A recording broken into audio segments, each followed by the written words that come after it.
Hey everyone, welcome back. It's Delana. Today we're diving into a story that is absolutely rocking the political world right now. We're talking about the Jeffrey Epstein files controversy that has erupted into the biggest internal crisis of Trump's second term, and it's tearing apart the whole MAGA movement from the inside.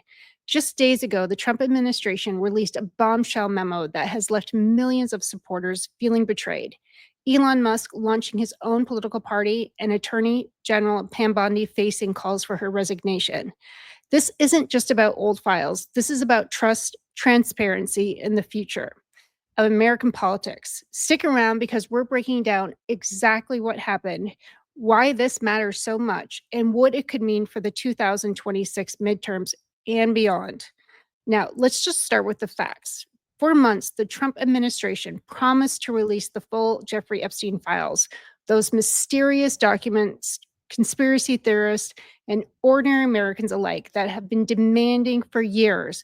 Attorney General Pam Bondi was at the center of these promises back in February during her Fox. Right here she is on Fox. With John Roberts talking about it, where she was directly asked if she did have the list. And she said, "It is sitting on my desk." And just to be clear, she was asked clearly about, "Do you have the list?" And she did nothing. She didn't say, "No, I just have files." She said, "Yes, they're on my desk and ready for review." That same month, in what can only be described as a political theater movement, Bondi handed out binders labeled the Epstein files. And we have them right here. So these are the files that were handed out to all the influencers. And then it said phase 1 of the Epstein files. These were all pro-Trump social media influencers at the White House. The problem, these files contain mostly information that was already public. Trump supporters were furious, calling it a complete disappointment. Fast forward to July 7th, 2025. The Department of Justice released a 2-page memo that essentially demolished every conspiracy theory and promise that had been made. The memo concluded, 1, no client list exists or has ever existed. Jeffrey Epstein died by suicide, not murder. No evidence of blackmail operations involving powerful figures. No further disclosure of material would be appropriate or warranted. The memo was signed off by both the DOJ and FBI after what they called an exhaustive review involving over 1,000 FBI agents. The reaction from Trump's base was immediate and explosive. These aren't just casual supporters we're talking about. These are the true believers, the people who've been with the Trump through everything. Alex Jones called the memo over the top sickening and suggested the DOJ might next claim Epstein never existed. Laura Loomer, a prominent far-right influencer, called for Bondi's resignation, saying she appeared more interested in being another Fox News Barbie than her actual job. Even Tucker Carlson jumped in, claiming in his podcast that Bondi was covering up very serious crimes. But here's what makes this so significant. This isn't coming from Democrats or mainstream media critics. This is coming from the heart of Trump's own movement. These are people who've defended Trump through impeachments, investigations, and controversies for over nearly a decade. The frustration runs deeper than just the Epstein files. Many in the MAGA movement see this as representation of a broader pattern, promises made during campaigns that seem to disappear once officials take office. They call it the drain swamp. That rhetoric got Trump elected twice, is now being questioned by his own supporters. Now let's talk about Pam Bondi and where she went wrong, because this is really a masterclass in how not to handle political expectations. First, there was the February Fox News interview, which we had here, where she claimed the client's list was sitting on my desk. This wasn't a casual comment. This was direct, specific claim to millions of viewers. When you make that kind of a statement as Attorney General, people remember. Then came the White House photo op with the binders. This looked carefully orchestrated. And here is the photo op right here at the White House with all the influencers. This looked like a carefully orchestrated media event designed to generate buzz and satisfy supporters' demands for transparency. Instead, it backfired spectacularly. When the contents proved to be largely recycled information, most damaging of all, Bondi made additional claims that tens of thousands of videos being reviewed by the FBI. When pressed about this after this memo's release, she had to walk back these statements, saying they referred to child exploitation material that couldn't be released. The pattern here is clear: overpromising and under-delivering. In politics, credibility is absolutely everything. And once you lose it with your base, it is incredibly difficult to get back. White House Press Secretary Caroline Leavitt tried to damage control, claiming there were discrepancies in how Bondi's earlier comments were interpreted. But that kind of political spin doesn't work when you have your own attorney general on video making specific claims. Trump's own response has also been very telling. When asked about the Epstein situation during a cabinet meeting, he seemed almost annoyed. Are you still talking about Jeffrey Epstein? This guy's been talked about for years. That's unbelievable. This dismissive tone didn't sit well with supporters who felt they'd promised transparency and accountability. Trump also posted a statement from Epstein's former lawyer, David Schoen, saying Trump wasn't implicated in any crimes, but this defensive move only seemed to fuel even more questions. I think one of the biggest problems also is that when Pam Bondi was there, she's like, they seem to think it's like people want to see the file or see the videos. No one wants to see the videos. I think everybody finds it extremely insulting. No one wants to see the videos. We want to see the people that made the videos, the people in the videos, be held accountable. And for them to gaslight us into thinking that, oh, you guys, like, you don't want to see that. You don't want to see that. We're not going to show that. No one wants to see that. And to say that that's the issue is where that is 100% where they're getting it all wrong. No one wants to see it. We want to know who's responsible for it, who's in the videos, who's on the list, and who's going to be taking accountability for it. That's exactly what we want to see. The president finds himself in an impossible position. On one hand, he needs to distance himself from conspiracy theories that could hurt his administration's credibility. On the other hand, many of these theories were promoted by his own appointees and allies, and his base has invested heavily in believing in them. This creates a fundamental tension within the MAGA movement. The anti-establishment energy is just that brought Trump into power is now being directed at his own administration. When it fails to deliver on an anti-establishment promises in all this political drama, it's crucial not to lose sight of what really matters: justice for Jeffrey Epstein's victims. And that is for sure what everybody wants to see. We want to see justice. The DOJ memo confirms there are over 1,000 victims of Epstein's abuse. These are real people whose lives were destroyed by a predator. They deserve justice and closure, not political theater. The memo states that combating child exploitation and providing justice to victims are top priorities, and that perpetuating unfounded theories about Epstein serves neither of those goals. There's a real tension here between the public's desire for transparency and the need to protect victims' privacy and dignity. Much of the unreleased material involves sensitive information about these victims, and releasing it could cause additional harm. But again, we don't want to see the videos. We want full transparency. Questions will always remain about whether powerful people escaped accountability. This isn't necessarily about conspiracy theories. It's about whether our justice system treats everyone equally. Here's Virginia Giuffre, one of Epstein's most prominent accuser, recently passed away, allegedly committing suicide, but I don't think anybody believes that either, adding another layer of tragedy to the story. For many, the pursuit of the Epstein files is as much about honoring victims like her as it is about uncovering potential wrongdoing. Now, here's where things get really interesting for the future of American politics.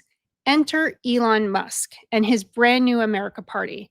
Musk was Trump's biggest financial supporter in 2024, and his first buddy in the early days of administration has had a spectacular falling out with the president. The Epstein files controversy has just the latest flashpoint in the relationship.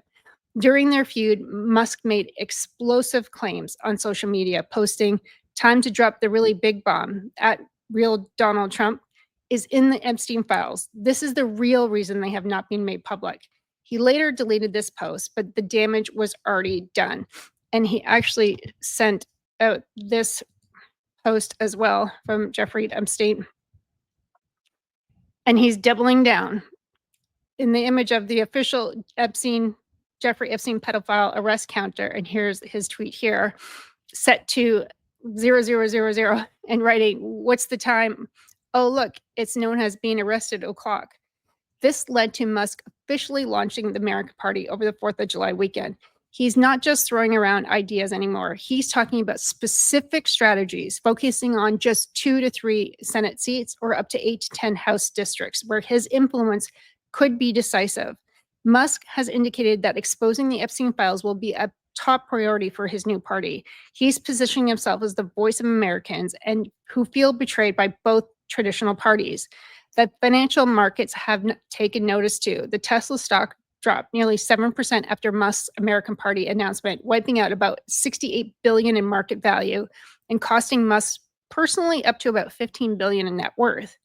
So what are the implications for the 2026 midterms and the future of American politics? First, we're looking at potential three-way split in what used to be Republican coalition. You have traditional Republicans, MAGA loyalists who support Trump, and now this emerging America Party, faction led by Elon Musk himself. Given the razor-thin margins in Congress, even a small third-party movement could be decisive. Musk spent over $250 million supporting Trump in 2024, so he clearly has the resources to make an impact. The bigger question is whether this represents a fundamental realignment in American politics. The two-party system has dominated for over 50 years, but we're seeing unprecedented levels of dissatisfaction with both major parties. Andrew Yang's Forward Party has expressed interest in working with Musk, and other political outsiders are taking notice. Mark Cuban has offered advice on ballot access, and even Anthony Scaramucci has said he wants to meet with Musk about the party. For Trump, this creates a nightmare scenario heading into 2026. Instead of focusing on Democrats, he now has to worry about his own former allies, potentially costing Republicans seats in Congress. So, guys, I also, everybody keeps talking about the missing minute and the in the videos from Epstein's jail, and I saw this. I don't know if everybody's seen this across X, but I just thought it was hilarious. But they found it. So again, this is the minute we've all been wanting to see. Anyways, it's been the whole Epstein controversy isn't just about this case or one set of documents. And I think that's what the Trump is missing, and he needs to figure this out, or he's going to completely lose his base. This has become a symbol of the broader tensions in American politics between promise of reality, between transparency and pragmatism, between anti-establishment rhetoric and governing responsibilities. Whether you're a Trump supporter feeling betrayed, a Musk fan excited about the American Party, or just someone trying to make sense of our political movement, one thing is clear. We're witnessing a potential realignment that could reshape American politics for years to come. The question isn't whether the American Party will succeed, it's whether our political system can adapt to these new realities, or whether we're heading for even more division and chaos. So I just want to know what you guys think. Are we ready for a third party? I think so. I had in my last video, I wish I had it here with me, but it essentially said, there was a guy that was talking about the Epstein thing. He said the only way, like, it's essentially, he was saying like both sides are corrupt.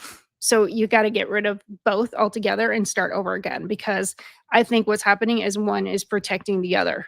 I think everybody's saying, well, why hasn't the files come out? You know, if you know, Bush was in, how come they didn't put them out? If, you know, if Biden and the Democrats had something on Trump, why wouldn't they put it out? And I think because they all got something on each other. So it's just playing this game. And when I really thought about it, and I heard someone else mention it in another podcast, but he was saying, and it's the only thing that makes sense to me, is that Trump's being threatened for his life if he lets this out. And that's the only thing that makes sense.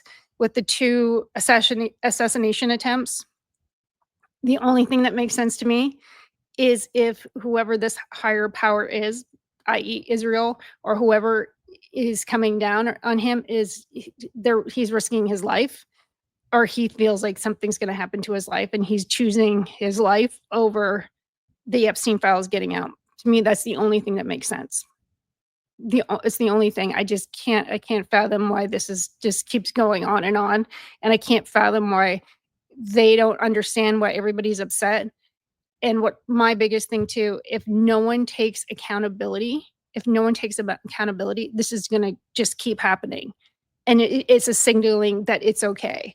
It's signaling that, there's two different classes. There's the corrupt that gets away with essentially anything, murder, and then there's everybody else, that goes to jail for, back in the day, was smoking pot or doing something stupid, and they go to jail. But then there's other people out there that get away with absolute murder. So, and again, I have a 15-year-old daughter. To me, it's about just the safety and of our children, and just even younger. Like I said, I go back to The Sound of Freedom, and it's just so disturbing.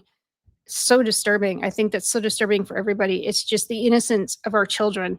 That's what everybody is fighting for. And to say that, oh, what are you guys still talking about it for more anymore? It is an absolute disregard and so insensitive to what people are thinking right now and how they're feeling. Yeah, it's just absolutely infuriating. So guys, let me know your thoughts. We can't let it die, because I think that everybody's hoping that it just dies and goes away. But I think our children's lives and younger are just, our children are at stake here. It really, it is more, it's not about Epstein anymore. I think that word just signals the other things that go along with it, being this tiered system and the who's protecting who. There's just so much more going on here. So anyways, please like, subscribe, share. I'll be doing more deep dives into a lot more other things other than this. So like I said, please like, subscribe, share, and I'll talk to you guys soon. Thanks. Bye.